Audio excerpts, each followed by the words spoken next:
Good afternoon, folks. Call the Farmers Branch City Council meeting study session to order.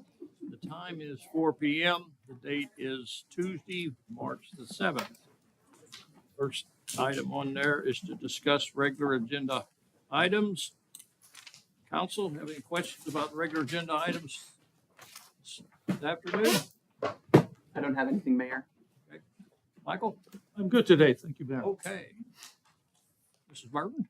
I do, the multi-sport facility. I was under the impression the Stars were paying for the entirety of the project, but we're being asked in here to approve Ben to be able to sign a contract to provide services to design and construct and manage the multi-sport facility. So can I get some clarification on that?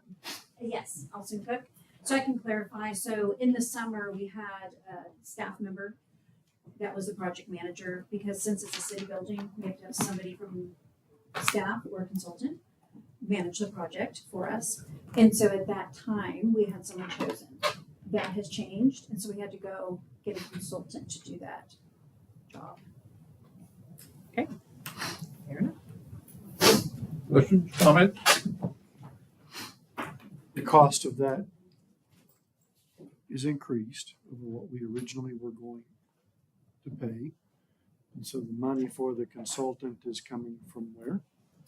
Well, it's gonna come from some cost savings, because the person that was doing it with the city is no longer with the city. Okay, so we're not backfilling that role. Correct. We're not backfilling the role. All right. Anything else? I have a question. I'll Okay. let Richard go first, if you have something.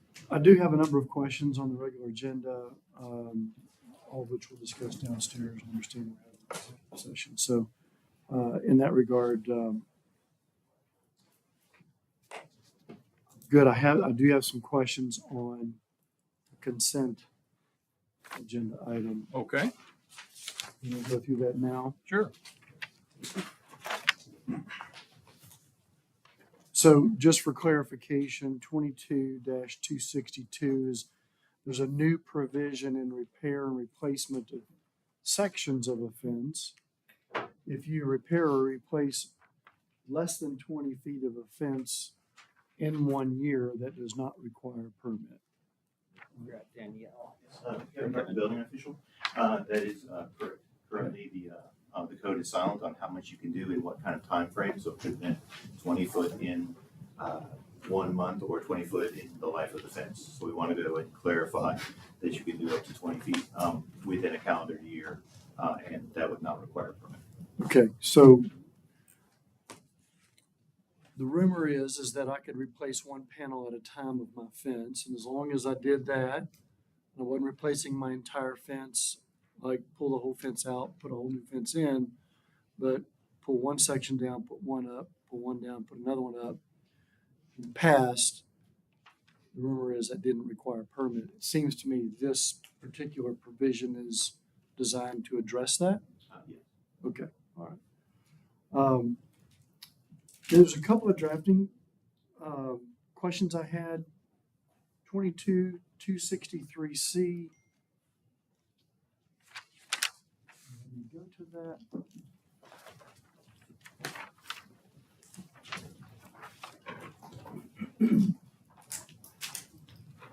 Twenty-two 63, it says, fences shall not be constructed with rope, string, wire, and wire products, including but not limited to barbed wire, razor ribbon wire, chicken wire, wire fabric, and welded wire fabrics, chain netting, cut or broken glass, paper corrugated metal panels, plywood, or other material. We skipped to the last, right? Plastic products that are designed specifically for uses other than fence construction are prohibited. If I start out, fences shall not be constructed with plastic products that are designed specifically for uses other than fence construction are prohibited. I think are prohibited probably shouldn't be there. Is that a redundancy in drafting? What section is it? 22-263, paragraph C.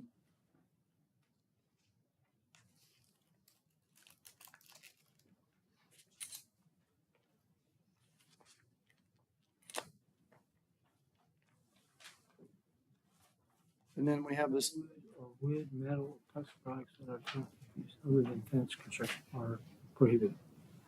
No, I think it reads correct, because it separates semicolon. Plywood or wood, metal, or plastic products that are designed specifically for uses other than fence construction are prohibited. right, so fences shall not be constructed That's a separate, with plastic products that are designed specifically for uses other than fence construction. And there's a similar provision at 22-266. It says, for paragraph 1, it shall be unlawful to erect, install, or construct a fence on any residential lot that alters the natural drainage or planned drainage is prohibited. Let's look at that, make sure that we're square on the drafting there. Another question, this might be for you. is prohibited is redundant. Yeah, it seems like is prohibited is redundant. I feel like the same thing's happening in that prior paragraph that I was referencing. 263, 262? 22-263, paragraph C.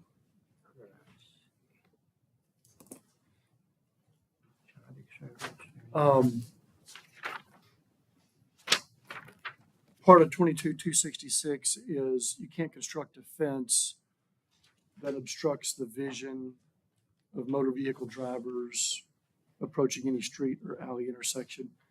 Is there a standard of measurement or visibility that we use, or that's kind of a national standard, municipal standard, or is it just we have somebody out there to eyeball, this is what drivers can or can't see, and this is where you can or can't put the fence? That falls under the engineering design standards usually on that, and it depends on the miles per hour of the road, of how large that, the term that is sometimes used as a vision clip, how large the vision clip has to be. It would be different off of, say, Sundown than it would be off of Josie. Okay, perfect. Vision clip tells me there's a standard that we're using and it's not. Okay, excellent. That's all I have. Thank you, Mayor. Okay. Councilman Merritt? Bear with me. I'll follow up on this particular consent agenda. I'm more concerned about the communication plan. Obviously, this is on consent for us here in the council chambers. We'll approve it downstairs most likely. Want to understand what is the communication plan to communicate to the residents these changes and how that will impact them going forward. Because there's some, as we've just discussed, there's some significant changes here that residents need to be aware of. And I know there's a deck that is inside this, and in a perfect world, I'd like you to show that presentation. But since we're on consent, most likely is have a communication plan. So you may not know the answer to that, but I'll look across the table and look at Ben and say, do you have one? Actually, we do. It will be put on the website. There will also be handouts distributed on there, and any for the first 90 days, any fences that are built within the city will have the handout. Will go along with the inspector. So any of the contractors that are doing this work will have the new items that are on there. There's actually very little new things because the goal of this is actually to combine existing languages such as the materials on the fences about the plastic and not plastic. That is a vintage 1969 language that we chose to not touch at this time. We were just attempting to put a few things in there, but the ones that are in the presentation, such as the gates and how the heights of the fence is measured, everything like that, those are going to be stressed to as many of the stakeholders that we possibly can. Very good. Thank you. Okay, you comfortable with leaving it on the consent? I think in that vein, though, and thank you for bringing that up, social media, something out there may draw some attention, because the point that I had made was I think there's a general perception that you can replace a panel at a time and it's all good, right? And it's not the case, and we're strengthening that fact in this. So I do think some communication with the residents is warranted on this, because this is change. It's change, it's common. We've had some weird fences in the past. I mean, steel pilings, all kinds of things. A lot of them are back the alley. You may not see them in the street, but they're bad situations. Okay, anything else? They're all covered on the agenda? Okay, let's move on to item A2, is receive a biannual update from the Sustainability Committee.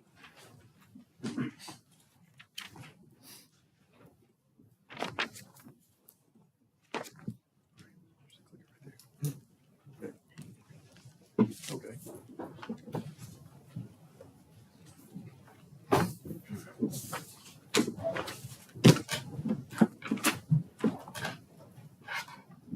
Okay, Mayor, City Council, staff, and friends of Farmers Branch.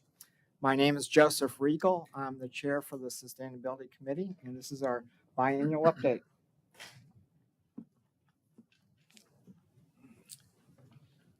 Our committee was established or reestablished in April of 2021. 4 months later, we had our first meeting. We actually meet monthly, and tomorrow night is our next meeting, and everyone here is welcome to come. We meet at the Farmers Branch Fire Station number 2 at 6:30. And Alex, we may have to order some more food if all these people come. Our task is to research and provide recommendations for sustainability initiatives to council in alignment with the adopted sustainability plan, which you all adopted a year ago about this time. We have 9 members, including a representative from Dallas College, which is over at Brookhaven. A couple of things we've done since our last update. Solar Switch. This is a group purchase program for solar panels. And we have 12 installs completed so far.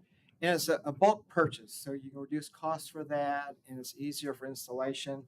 And 12 installs so far. Tree giveaway pilot. We gave away 200 trees to residents in October of 2022. And I know someone's going to ask me about the kinds of trees, so I'm going to tell you right now. It's the Shumard Oak, Texas Redbud, and October Glory Red Maple. And they're given away within hours of going on for people to sign up for it. So it was a good program, and it was a pilot. We hope to do that again this year. Sustainability procurement policy approved in January, rollout in progress. This is to allow purchasers within the city to incorporate environmental and social factors in making their purchases. So this is an improvement of what we've done before, some sustainability issues. Water rebate pilot. This is our I will call it our toilet rebate program, where residents can replace an inefficient toilet with a more efficient toilet. And we started this back in February. We have 9 applications so far. If you replace one toilet, you can get a $100 credit on your water bill. If you do a second toilet, there's an additional $50. So this is a pilot, but within the first month so far, we have about 9 applications. So it's very successful so far. Oh, and with that, I forgot to mention, I do have some applications here if somebody wants to take one to partake in this program. Moving forward, solar ready and EV charging ordinances. These are 2 ordinances that basically, for new construction, will allow for installation of solar panels and EV charging stations up front, rather than doing retrofits later on, which is very expensive. We're going to build on our 2 pilot programs of the tree giveaway and the water conservation or the toilet rebate program. Light pollution awareness. Mayor, we're putting together a draft of a proclamation which would encourage residents to turn off non-essential lights during our peak bird migration season. I think I got that out right. And for your consideration. And committee input on developing an active transportation plan. This is to make Farmers Branch a more walkable and bikeable city. So we're working with that. And that's it for the presentation. Time for questions.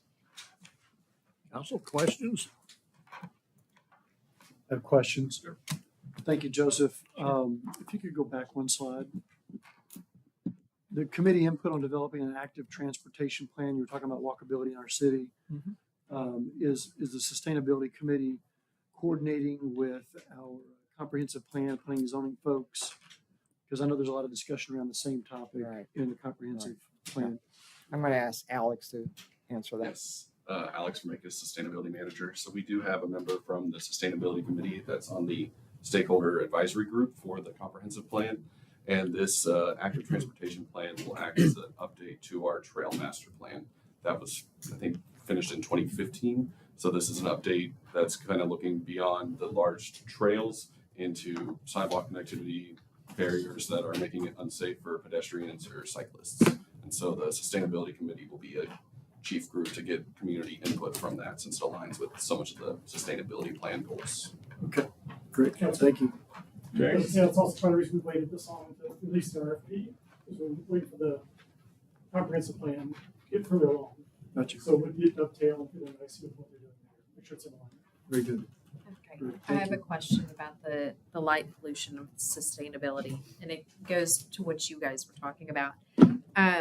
So with the trails, Rawhide Park, at night it's very dark, and I see that we had thought about putting some solar lights there previously to make that useful. And because of residences, how do we do that around the trail so the bikers and the walkers can still see the trail, but we're not putting them up in trees? And then it makes it more useful in the evenings for the older Shane, generation that Alex? wants to do that. So it's gonna be a combination, I think Parks started Okay. off, and turned to Rachel, but it's a kind of a bigger discussion than what this is. I know. Okay, so rawhide lights around the trail, just, that's what you're asking, correct? Well, any trail. Yeah. So there was a solution that was discussed at one point that was, solar lights, small application, that was brought forward and was not basically moved forward with it. I haven't researched it since then, I can look into that for you.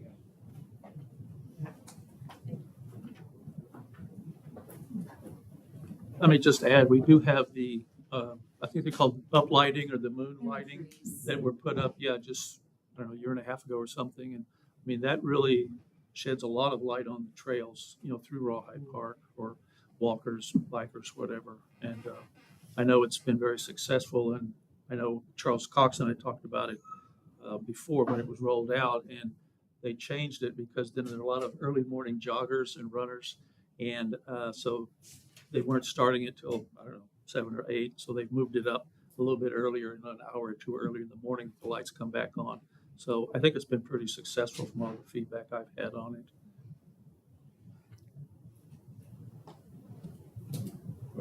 I have a question on the tree giveaway program. Yes. Everyone I've heard about, they loved it, and it was very successful. And I understand, they were gone really fast. So you want to do that again? Are you looking at maybe increasing the number of trees? Because we've lost a lot of trees in a lot of the storms we've had, and they get sick and die and all of that. So are you looking at increasing the number of Well, I available think trees? y'all would have to appropriate more dollars for us to do that. Right. But yeah, we could do that. Right now, with our current contract, it's we have it set for 200 trees for the next fiscal year if we get the budget allocation for that. So it'd be the same number. Moving forward, we would have to adjust because prices have changed Right. since then. So that would be something that would bring as a line item in the budget. I suppose you have that with a large commercial nursery. It's actually through Texas Trees Foundation, which is a nonprofit located in Dallas.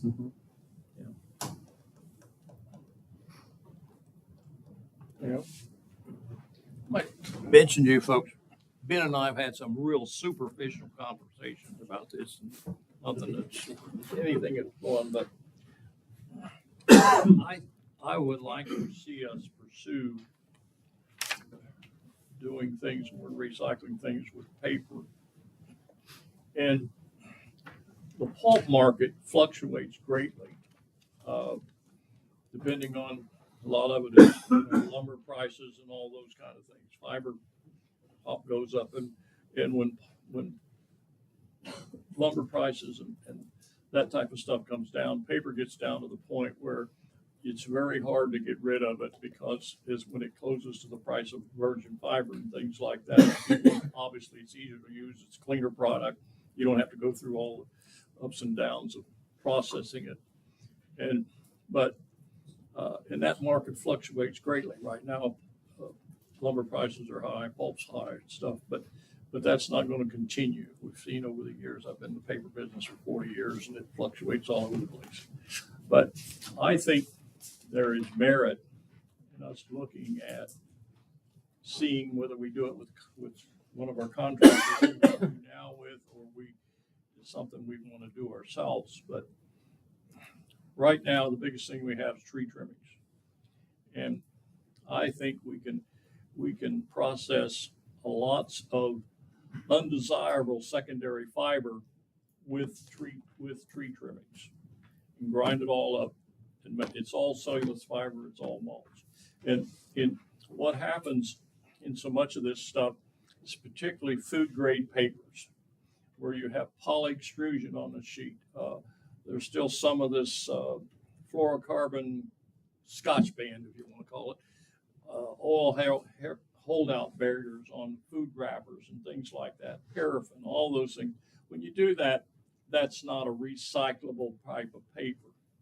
And so I think we could take a lot of those things, and you might run the paper through the MRF first and take out the better fiber grades and stuff that can be recycled. That's probably the primary thing to do with it. But there's an awful lot of it that you can't recycle. And rather than throw it in the landfill, if we could figure out how to grind that up with our wood fiber and induce that back. And I think some tests need to be done, and there may be some being out there. There's a lot of people now in gardening that are figuring this stuff out. But if you can put ground mulch back on your yard, I think it will do several things. It would reduce the amount of irrigation you have to have, and it also reduce the runoff that we have when we have high density rain.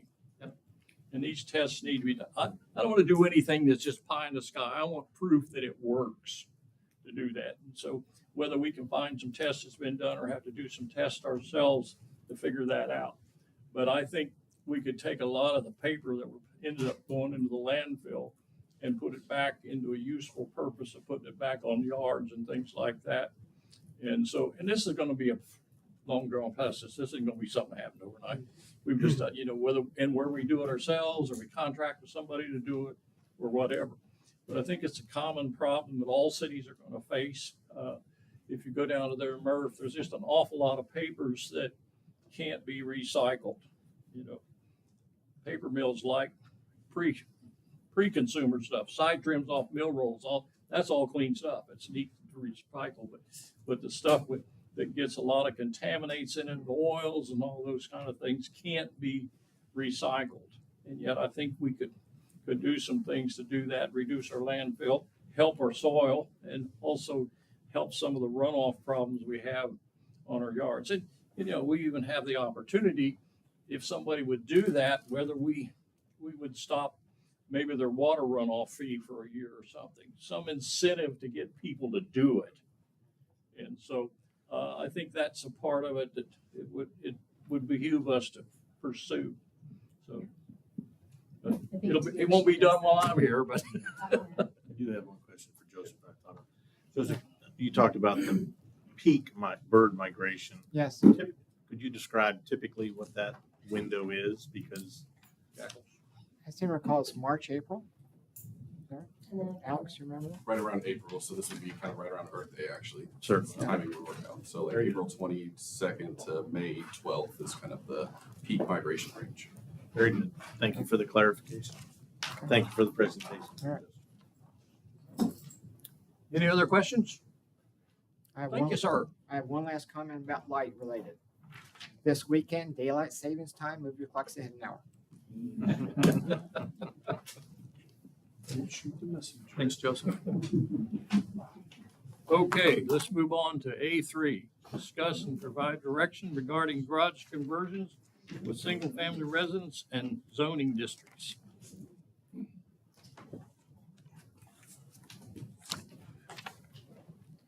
Thank you, Mayor and Council.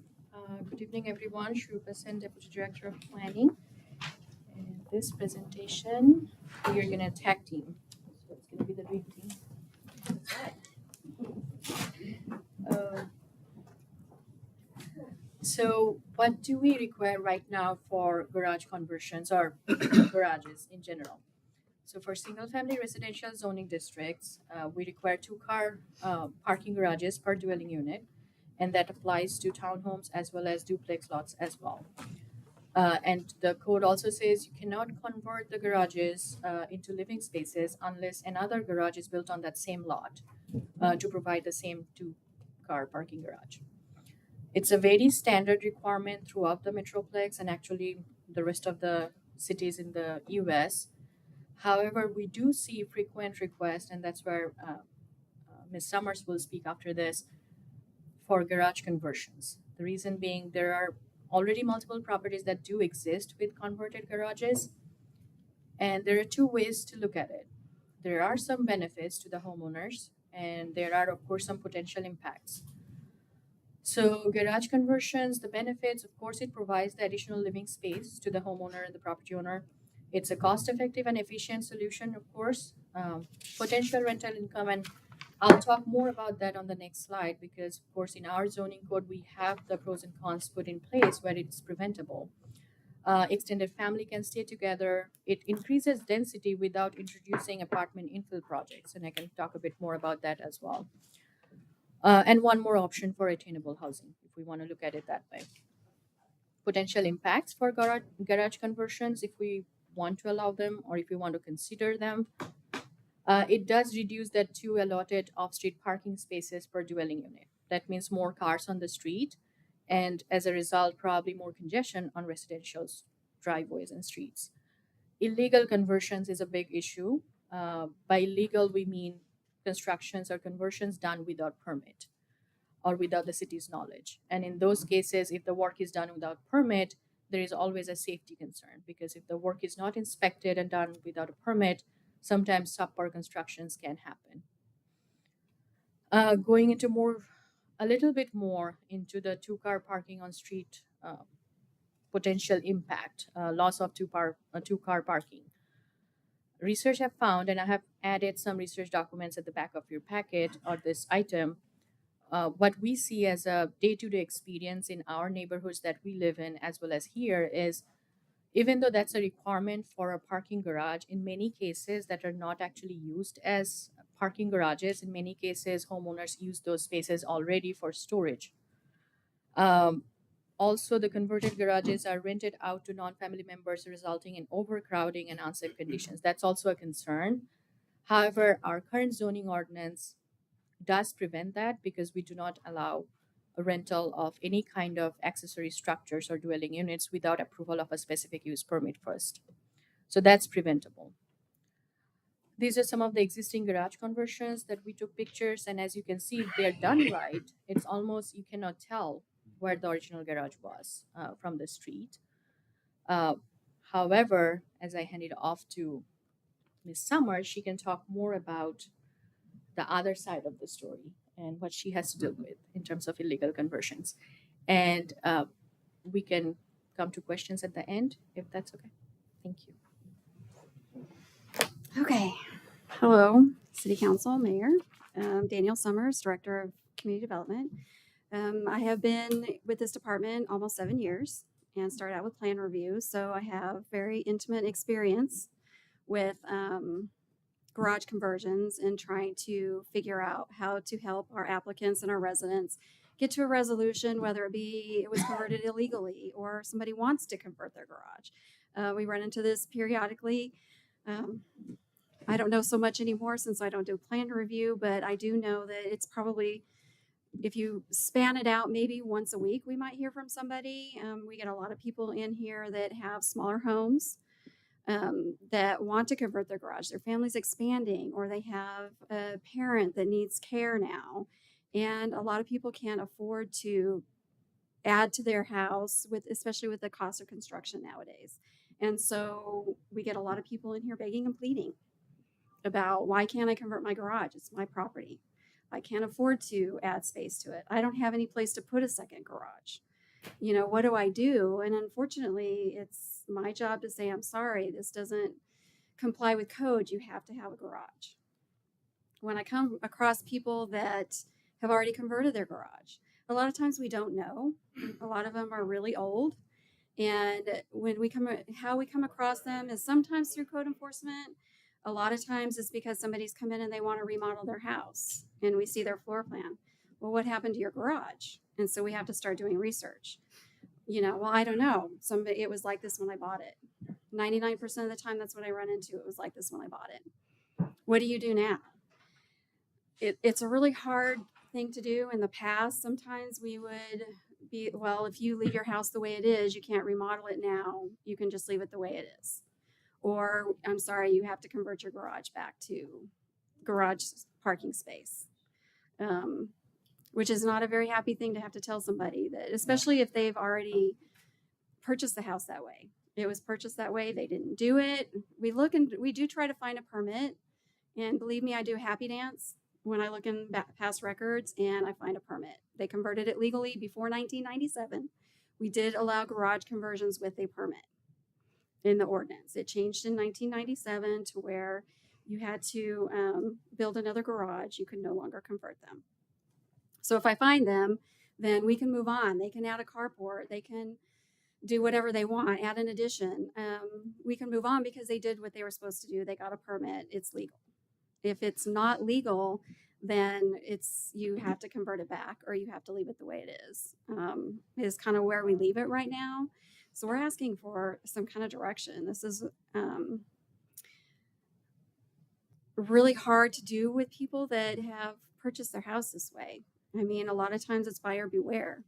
You know, do your research and find out, did they get a permit? You know, most people know that houses have to have a garage, you know, but I don't know what buyers think when they purchase houses or what they do as far as if it doesn't have a garage, if they even question it.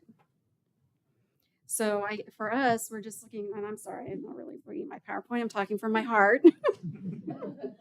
So I was showing you, like these were converted without a permit prior to 1997. These were some of our smaller properties that just have a one-car garage.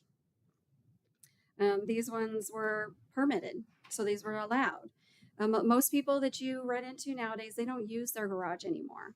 Yeah, you're losing even the newer houses. You run into a lot of people, they don't use their garage. I have lots of people in my neighborhood, brand new neighborhood, they don't use their garages.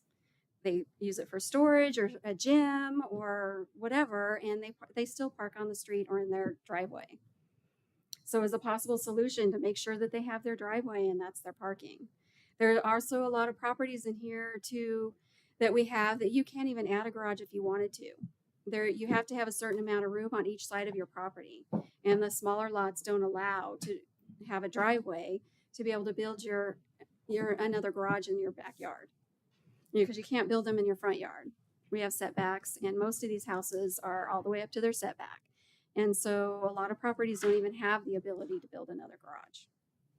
And we do have some that do. We have the larger properties over in Brookhaven and stuff like that will build another garage, or they find a way to, they have alley access, they'll build their garage back there and make a new access or something like that. But it's very far and few between. A lot of our properties that want to convert are the smaller ones that need room for their children or their aging parents. I haven't ever had anybody that wants to rent it. I mean, typically these houses, we do the plan review. We don't see people coming in trying to build a bedroom with a bathroom and a kitchen and a living room and stuff. You don't see that. Number one, the spaces are usually too small. And number two, it's usually a bedroom and a bathroom, or they want to make their living room bigger or something like that. But we watch for that. We watch to make sure that they're not adding kitchens or laundry rooms or anything that makes it suspicious to where, oh, are you going to try to rent this space? We do look for that because it is not allowed. So we don't really have any problem with that. And that's from I guess I don't know where that's from my heart, I guess. Any questions or So I think direction or yeah. So that's what I was gonna add at the conclusion is we're looking for council direction because that has been a persistent issue. We find out about this properties through code enforcement and inspection processes and plan review. what is council's direction for us in terms of the zoning ordinance as well as the building permit and the inspection process? How do you foresee us reviewing this particular? Back years ago, when I was on planning and zoning, worked with Andy Gillig. These little I houses where they're almost the width of the lot, you can't get around them to get a garage or something like that. We had some plans where we would suggest to people that they take that garage and make it a portico and then build on the back. They would build like an L on the back of the house. A lot of these lots are deep and they can build things back there. And some of these remodeling and things they're doing now are getting to be pretty elaborate. Some of them do some pretty big things to these houses, but it alleviated some of that problem of them not being able to build a garage or they can put most of these things when they remodel them, they want to put a bigger master bedroom, bigger bath, things like that. And they put it back there and put the garage back there too. And that would alleviate some of those problems that they have with that type of thing. And let me ask you, Michael, I mean, when they sell these houses, does not the title company or anybody tell these people that garage conversion is not legal? I've not heard of title companies getting into the weeds to that degree. They're usually looking just to see that they can provide a clear title, and a history of a title and a clear, clean title for the transaction. That's something they ought to be doing, because when we get into it, when we go out to doing certificate of occupancy and our inspector says, where's the permit for the garage?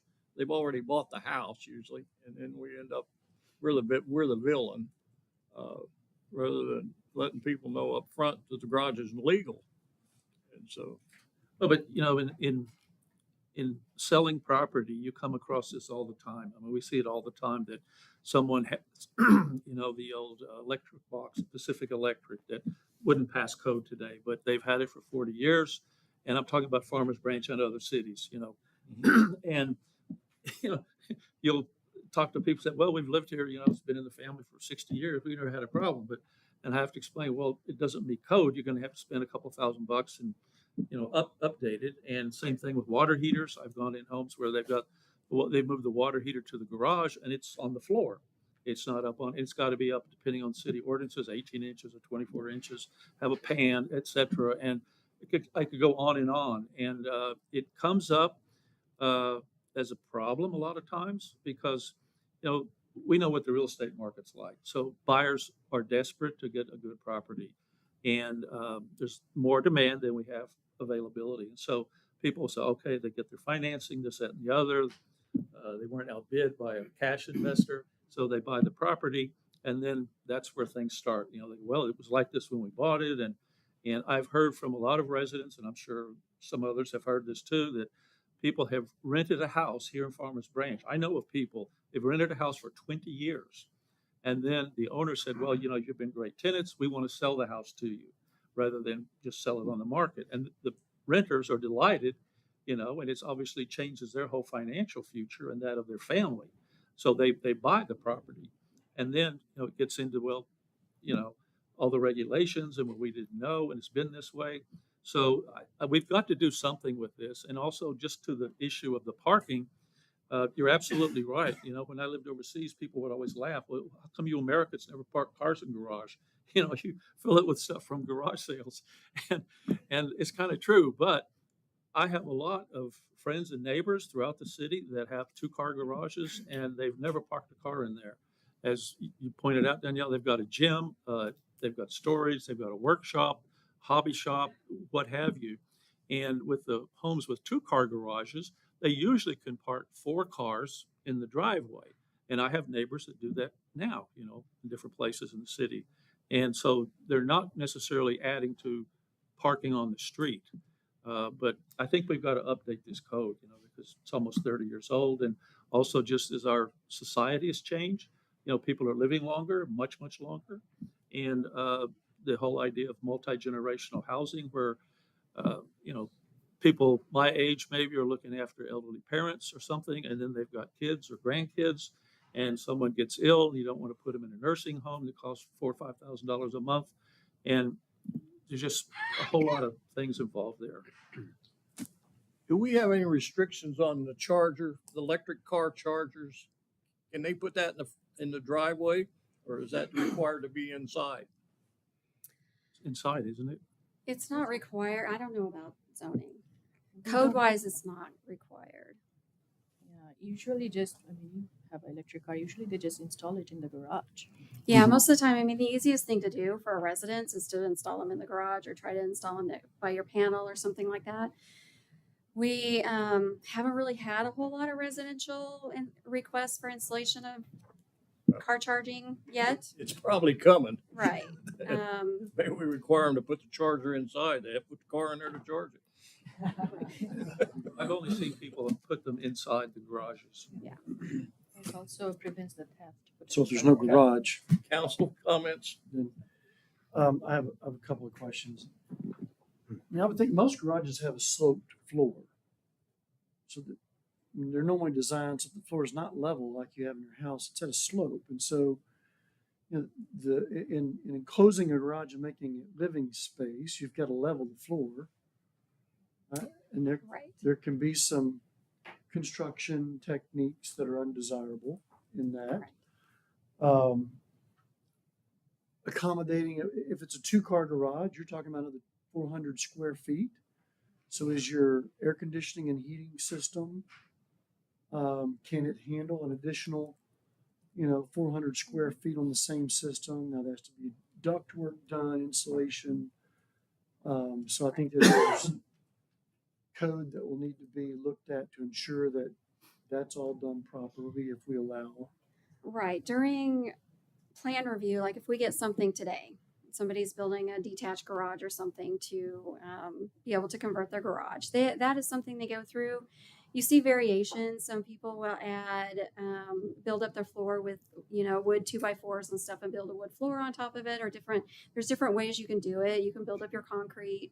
I've seen it many different ways, and some people just leave it and level it enough to where they can have a step down into their garage or something. But I would say a majority of them build up their floors, and they add the insulation and extra ducts and whatever needs to be done for it. It's still more cost effective than having to build an addition, Sure. a whole new addition.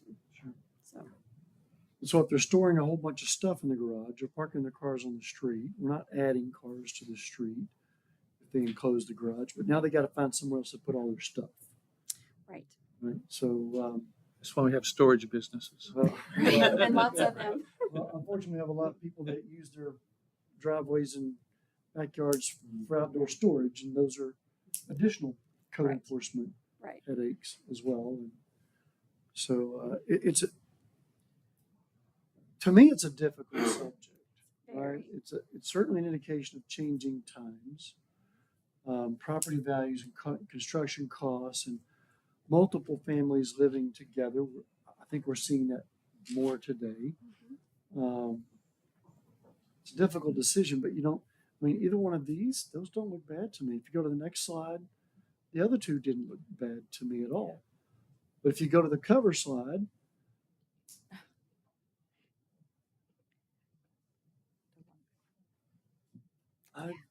And Not we a do. fan. We totally have a hodgepodge throughout the Right. whole entire city. And sometimes you can look at some that they did a nice job, and then other times you can tell all they did was slap up some brick or some siding to fill in the garage space. Some people leave their garage door up and they just do the inside so that we don't know. right? yeah, And I've seen that. we get all of that. We I've just seen that. recently had a ZBA case that a person purchased a house, brand new, I mean, not brand new, but newly remodeled, and it still had the garage door. And so we discovered through, actually somebody sent us an email showing the Zillow ad that the garage was converted. And so, when somebody makes a complaint, we have to pursue that. And that turned into a big ZBA case. He had to be turned down because it just doesn't meet regulations, and there was no Right. property hardship, which is what you have to prove with ZBA. It has to be a definite property hardship. And so that one's going to go to code enforcement and probably court. So you run into all those different kinds of scenarios. There is definitely no easy solution for this. If I may just quickly add one point, it is definitely a very difficult issue because we also don't want to look at a blanket overhaul and saying, okay, we want to allow it all throughout, where we don't really know whether those impacts are really going to become pretty evident of the parking and the congestion and what's happening.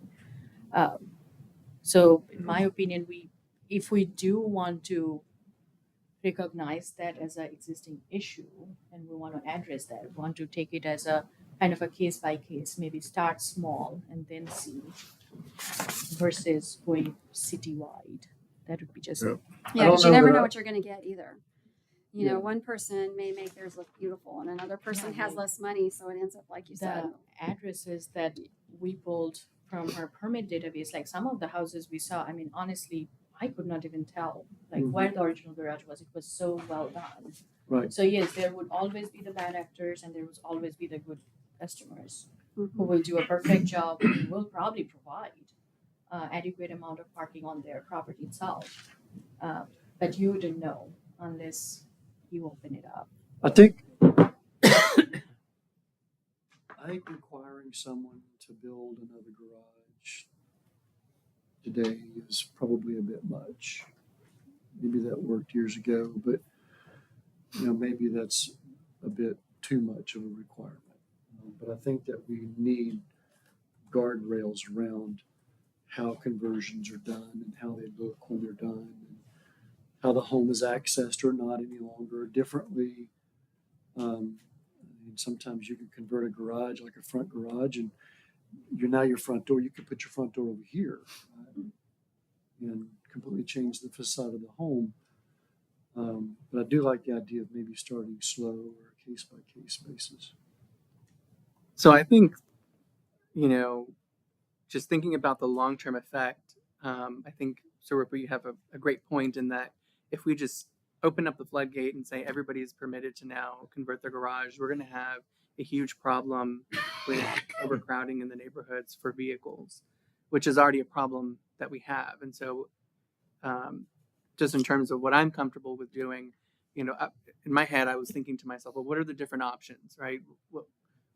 To give you guys direction. So the way I saw it was like, 4 main options, and there may be more that other council members would bring forth, but just in my head, I thought, okay, well, we remove the requirement completely, and then what does that look like? Okay, well, it compounds the issue of overcrowding in the neighborhoods, and we don't have a solution right now. So if we had a solution, maybe I'd be more comfortable with that, but we haven't even gotten to that. I think that's a future agenda item to eventually discuss. And so I can't be in support of compounding an issue that we haven't even started to look into. Then the second one is like, okay, well, what if we allow those that already converted their garages to not have to meet that requirement anymore, and that will allow those people that have already done it to be able to remodel their homes, to not be encumbered by whatever issues may come across over time, right? Or returning them back to a garage. Right. And so I feel more comfortable with doing that. And then I thought to myself, okay, well, there's another situation that I've heard of where someone has purchased a home and they're in the process of getting their CO, or they bought the home and they want to make some changes to the home to make it a little bit more pleasant for them and their family. And during that process, they find out that they can't do anything because they have to first convert the garage back. And so then I was like, okay, well, what if those people are the people that now have the remedy? Only those people who have purchased a home, and it wasn't their fault, that it was something that they inherited through the purchase. It was a problem that they inherited. And I've come across that. I think one of the members in the COPs actually told me about that issue, and there wasn't anything that they could do. And so that was the third option, to focus it specifically on those individuals with that issue. And then the fourth is do nothing. And I think for me, in terms of those 4 options, the one that I'd be more in favor of would be the second one, which is for those people that already have a converted garage, to remove that requirement for those people. But anybody moving forward, they wouldn't be permitted to do that until we found a solution to the overcrowding issue in the neighborhoods. That's Would that, my, would you want to include the ones that's already hidden? Because a lot of them, they know they can't do this and they don't mess with the doors and they do it on the weekends. So there's a lot Yeah. of them that are converted. and I don't know how we find out. I mean, I don't expect staff to go through every single house and analyze it to determine whether it was something that was done. But I think maybe on a case by case basis, we can put the onus of responsibility on the homeowner to say, okay, well, if you can show to us that this conversion was done prior to this date, then it's done. But if the conversion happened after the date of whatever we end up deciding, then if we move with option 2, then you still have to abide by the original requirements. That is a very hard thing to do. I will admit that we have done that a little bit in the past where with previous director, if somebody wanted to convert their garage and they said, oh, but this has been this way forever. And I have my neighbor wrote a letter saying that, oh yeah, this was converted in the 60s or something like that. And we've gone out and done inspections and sometimes you can really tell, oh yeah, you can tell, no problem, this is really old. You can look at the framing and sometimes you can tell. Other times you can't. So it's kind of like if we were to put, let's say we put a date of anything before 2020, we're going to grandfather in, and anything after 2020 is not legal because unless you built another garage, because that would be the rule. That's when you would get into a really sticky situation of being able to figure out, if they're saying, well, it was done before that. But you look at it and that's going to be where it's going to get sticky because you're not really going to be able to tell from the construction, not like you could if it was built 20 years ago. Right. So it would get really sticky on figuring out how to manage that, I guess I would say. Yeah, and I would second what Ms. Summers is saying because I'm a big rule follower. I just had this conversation with Ben the other day. I know that was such a big surprise, right? So for permitted work, it's easier for staff to track those processes. Okay, it's permitted, and that's when they can make that call, that when it was done, how it was done. For non-permitted work, when the work was already done without permit, we're dealing with, in my opinion, it's the construction safety issue as well, whether the work was done with quality. And who would ensure that for us to really say that, yes, because you have done this conversion before a certain date, we are going to blanket grandfather all of you. Mm-hmm. So I have an idea. Just what if, depending on what you guys decide and what would be your cutoff date, what if we did something like, and this is kind of out of the box, but once you made that decision, if we blasted out to the city any way we can, if it got a bunch of teenagers that went out and put flyers on everybody's doorstep, however we did it, we posted everything everywhere. You have this much time. If your garage is converted, you must come into the city by such and such a date, and we will work with you to get it permitted. Mm-hmm. And after that date, Exactly. then it's the rule. It's communication. Option Converted number garage 5. amnesty. Yes. Oh, there you go. Exactly. Start with the 2A. communication. I don't know if it's 2. I don't. Maybe a little bit 2A, but it's You really don't wanna start with open the it up because communication. Yeah. the houses today, the footprint of the house is much larger than these you're looking at here. I mean, we're getting a lot of townhouses. The throat on the driveway is so shallow that you probably can't put 2 cars on it. You certainly wouldn't want to do that over there where those 21 little homes are. I mean, they don't even have a place to park the car now if they don't put it in the garage. But you could get in a lot of problems because these new houses don't have a lot of yards to them and setbacks, and in the back, some of them over there too. I mean, if you don't put the car in the garage, it's sitting in the alley. We haven't really run into any of this kind of problem or any questions or anything when you're construction. It's usually always the older ones. True.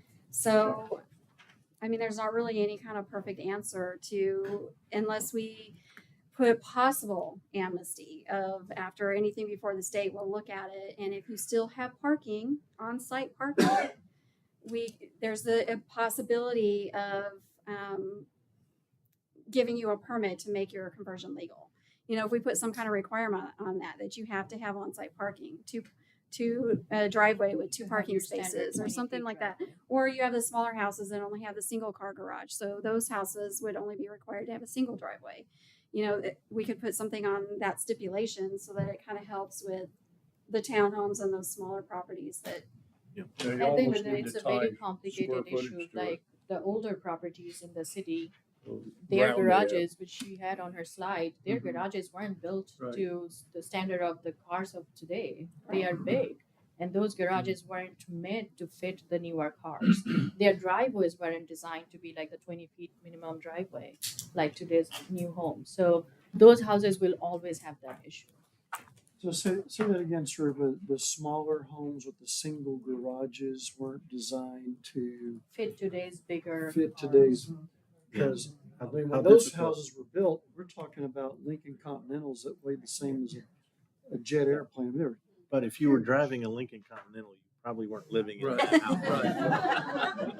Not that many people Point do taken. that. Point taken, but many of those garages they're fairly narrow, and that's what you're saying. Like a lot of those And homes their didn't even. driveways aren't big enough. yeah. either. You You wouldn't can be able see to put on your this truck picture in right one of those garages. That's the point. I mean, This house it's is not probably just- from the 60s maybe or something like that. And you can see that their driveway is just a single driveway. Mhm. And they added Yes, concrete to make it wider or something. I mean, there's different possibilities. We could, in that amnesty period, in order for you to get your garage conversion approved so that you don't have any problems in the future, you have to build up your driveway to have 2-car parking in your property, you know, which is a lot more economical than turning your garage back into this for most people, possibly. And we also have different avenues with garages. We're working on different paving options and stuff like that. So we could work with people on trying to figure out a solution to where we can, up to a certain date, we're going to give you this amnesty period. We're going to make you conforming, and here's the requirements, and try to get as many people as we can. Maybe we need to blanket the neighborhoods and write down addresses. All staff on board. You drive down all the streets, and we write down all the addresses That's of why I people see that we Leo can is tell. standing in the back. He's like, don't, I think don't Leo has increase some my things to say. workload. Don't volunteer me for things yet. I didn't think say you code, already I got said volunteered. staff. If you don't mind, I'm Leo Bonanno. I'm the Director of Neighborhood Services, and I'm over code enforcement and animal control.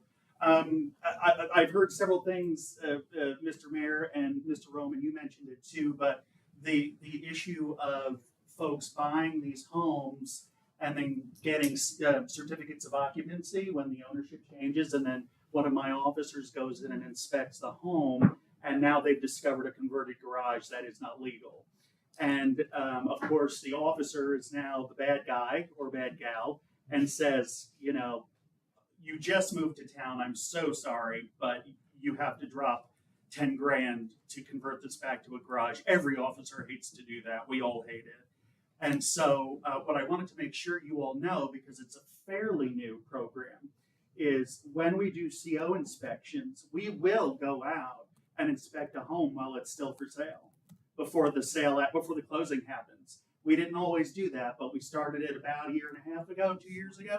And so for everybody here and everybody that's listening, we will go out and do a CO inspection. We will not interfere with the sale at all. That's a private matter. But we will tell the buyer, okay, when you buy this home, here's what you're inheriting. You're inheriting, some roof damage. You're inheriting a dead tree that needs to be removed, or a tree stump that needs to be cut down. And you're inheriting, perhaps, an illegally converted garage. And then they'll ask, well, what does that mean to me? And we'll let them know you're looking at a chunk of change to convert it back to a garage. So then we leave that to the buyer and the seller. That's between you two to work out. We don't hold up the sale of the house. But we will go in before the sale if we're asked. And we blasted out that program when we started it. We found as many realtors in the region as we could. We mailed out brochures. We mailed out brochures to title companies.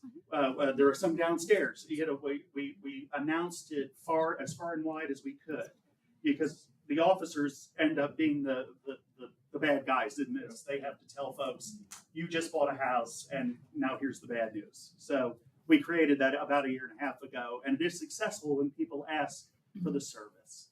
So. Can they take it to zoning board of adjustments if they? No?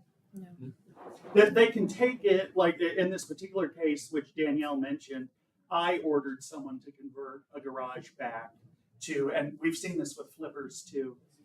Flipping, so much flipping happened with the sale skyrocketing.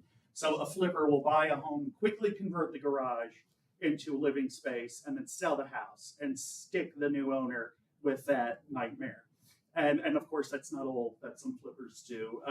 But I ordered someone to convert it to a garage, back to a garage. The flipper, I caught it before the flip.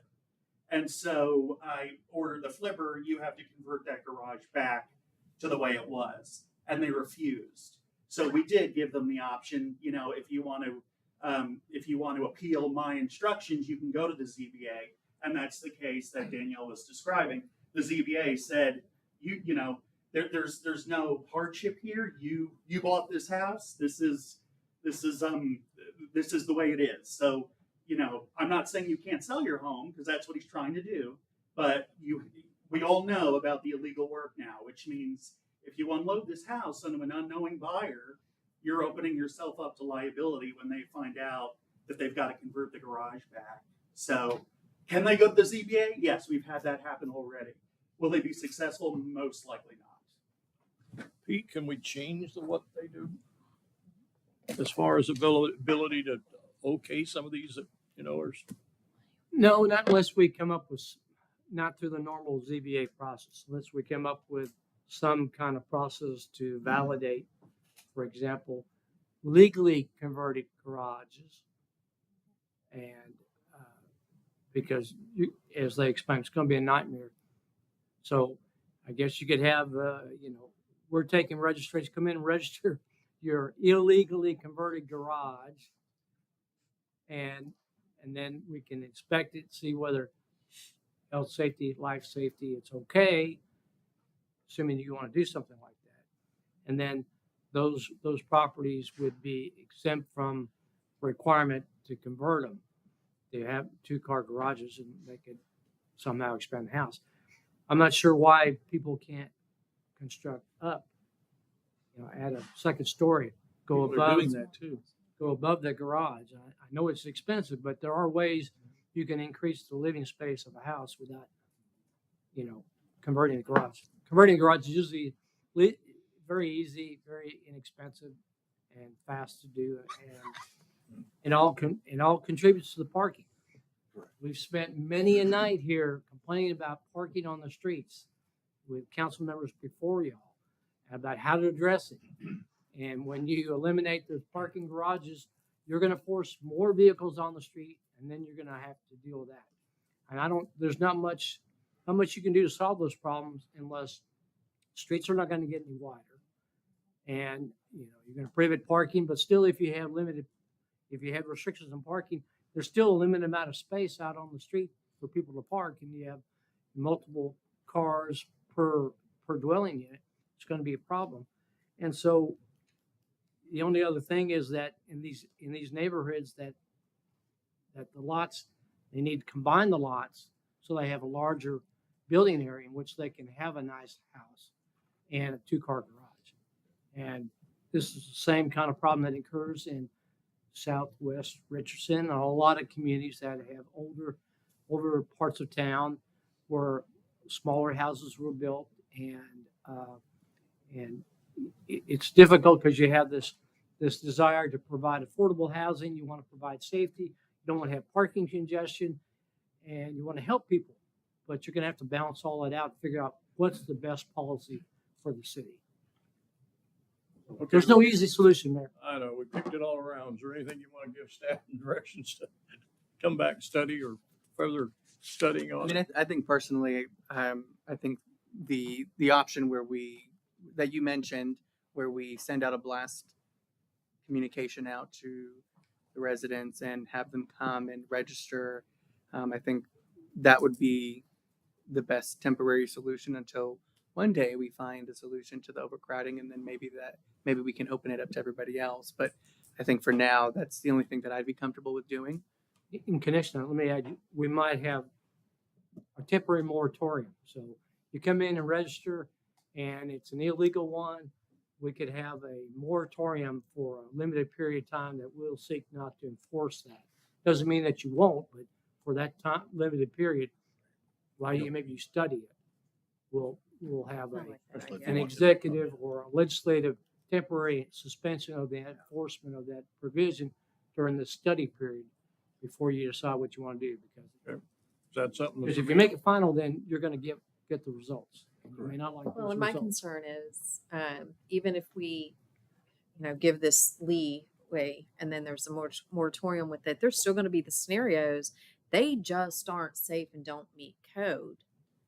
And then what do you do with all of those? And they came in willingly thinking they were going to get this, but it's just not going to pass. And that's one of those things that we would have to figure out the parameters if we did the amnesty thing that we talked about. We'd have to come up with parameters like the driveway situation, and it has to meet code requirements. These are the code requirements. We'd have to spell that out in the blast that we do to all the residents in the whole city. And spell everything out and let them know we will be inspecting it. And if we find any life and safety issues, they will have to be corrected. But you will be allowed to keep that garage conversion without someday being told that you have to convert it back. Would there be a time limit on the corrections? I think we would have to do Yeah, that. you'd have to. Otherwise, people are. You'd have to. And I think yeah, we'd have to be do that. really lenient with that, and I would be, if we go that route, I would be in favor of a long window, kind of for people to adjust, and because a lot of people are not going to be able to afford whatever we decide. And to your point, Omar, about doing a blast, I think we'd really have to do what you suggested, Danielle, have people walk the neighborhood, because just from COVID, a couple of years ago, I helped several older residents in the city that they didn't know how they could not go online, and register to get a COVID vaccine, get a shot. And I helped them do that, or helped them get with people that could help them do that. So there are lots of folks in these older homes that are not using computers and are not going to. So we'd really have to probably literally walk the city. We would have to do something like that because this is not a little change. This is not changing your fence ordinance where you're just getting allowed to make it a little bit higher or. And it's going to frighten a lot of older residents. Yeah, this is a huge change. And so we would definitely have to do something like going door to door or something like that and putting flyers out or knocking on doors. However we decide to handle it, we'd have to because we'd have to make sure that we cover everybody. Danielle, the other side, sorry, Sarup, I didn't mean to cut you off, but the other side of that is we also need to know who is legal already. And obviously that information is in the databases that we have here. So this idea of understanding, could that be the immediate question? Somebody, am I legal? They may not know. So you'd have to be able to discern who is legal already. Right, well, I've already started. I'm sure you have. Started a list for that a while back. So we've done some research to try to figure out in the several systems that we've had to current date of trying to make a list of who has permits for garage conversions. So we just did that recently, actually. I think it'd be good to know summarily, how many converted garages do we have? How many are permitted legal? How many are not permitted legal? How many do we think we might have some, code issues with before we do any kind of moratorium or anything like that? And until we have more insight on that information and know what we're dealing with, then we look at these on a case-by-case basis. The other thing that I like too is Leo brought up is more of a preemptive strike when these homes go on the market. I don't know how you determine that if you're watching MLS listings or what, but if we can go out and maybe that's a home we've identified that has a conversion that's not permitted, likely, we do a preemptive strike with the listing agent to address it before. But part of that, Richard, is on the homeowners, the buyers and the sellers. So Well, understood. let's not Right. let's not usurp their responsibility in this discussion. If it's something we can do, if they either side appears to ask, as Leo described, sounds like a service that we provide. Mm-hmm. Emphasizing that is as a service, that's great. But I can't foresee asking Leo or anybody on staff to to watch the MLS on a daily basis to see who pops up in Farmers Yeah, Branch. to I don't jump know out. how they were made aware. Yeah, I think they're, if I understood it correctly, they're communicated with, their contact, someone's reaching out. They communicated with the realtors, as Leo said, and so that service is available. Whether you Okay. use that service or not, Right. you can't make them. Leo, it's totally voluntary, right? That Obtaining on the CO program. Yeah, you're well, talking obtaining about. the CO is mandatory. Well, yes, You but, know, when but to ownership- reach out to you to do it in the sales process. Yes, or- yes, that, it doesn't have to happen beforehand, but we strongly encourage it for Right, reasons like right. this. Okay. We just want you to know what you're buying, that's it. Right. And to address some of the comments you just made, Mr. Jackson, we learn about some of them because these MLS listings, we're not looking at them, but they're being sent into us. Sometimes by rival realtors and things like that. And so it happens. And so, well, this listing says a converted garage. And that's what, like the case I just described, that's how it came to us.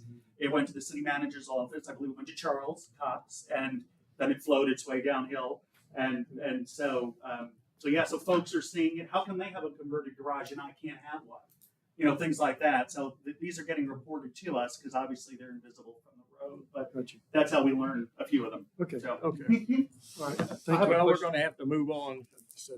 I have just one final question, Leo, please.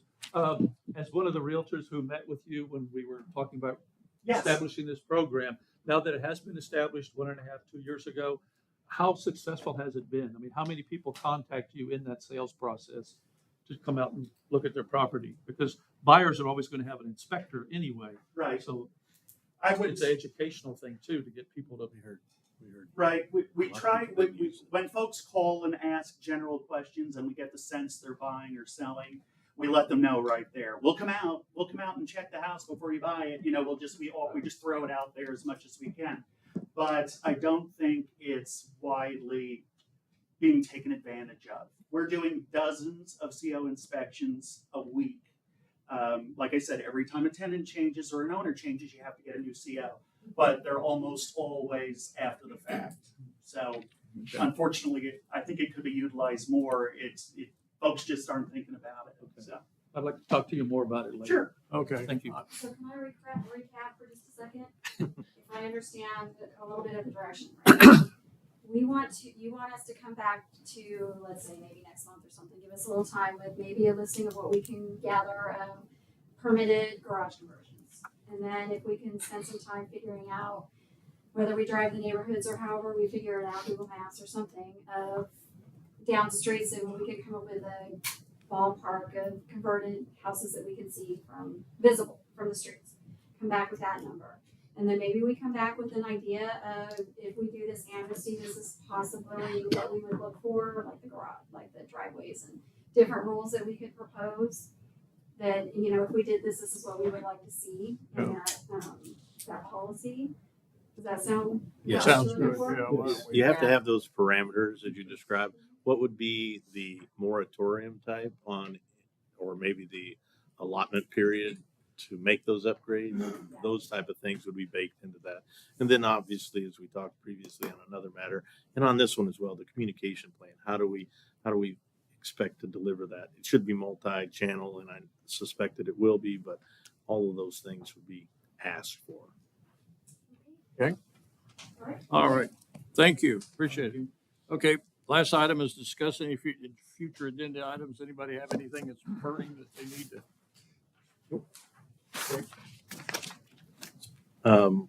I'd like to revisit the special events strategy planning. I'd like to at least get to the point to where we can decide what is major, minor, et cetera. Okay. I agree with that. Got that, Ben? Mm-hmm. Okay. Okay. Okay, that concludes our study session. We'll just take a short break here and we'll go into executive session. And under executive session, we're going to pursuant to Texas Government Code Section 551-074, personal deliberation. The city council will evaluate the city manager's first 100 days of service, and also pursuant to that, Government Code Section 5101, consultation with city attorney regarding council agenda item J1. Okay, let's take a short break, and maybe you get your lunch or dinner, and we'll come back and go into executive session. Sounds like a plan.